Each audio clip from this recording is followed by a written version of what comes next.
Αυτό είναι ένα τάγκ εμφάνισης film. Σε αυτό το τάγκ χωράνε 2 σπιράλ, άρα 2 film. Το τάγκ αποτελείται από 3 μέρη. Τη βάση,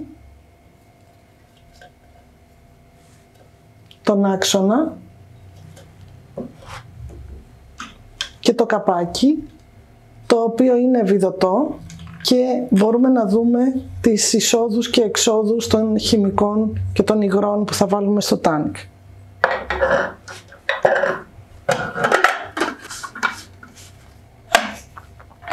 Στο κάτω μέρος του τάγκ μπορούμε να δούμε όλες τις πληροφορίες για τον όγκο των χημικών.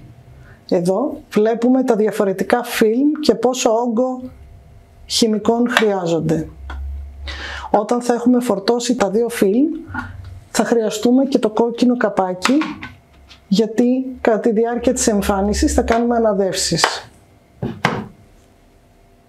Υπάρχουν πολλών ειδών τάγκ, τα οποία μπορεί να κάνουν την ίδια δουλειά. Αυτό είναι άλλο ένα τάγκ, το οποίο εμφανίζει 2 φιλμ ταυτόχρονα, αλλά είναι άλλης εταιρείας.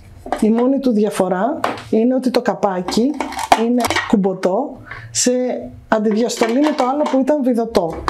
Επίσης το καπάκι, για να μην φεύγουν τα χημικά, είναι μαύρο και είναι διαφορετικό. Υπάρχει άλλο ένα είδος τάγκ, το οποίο είναι πάλι βιδωτό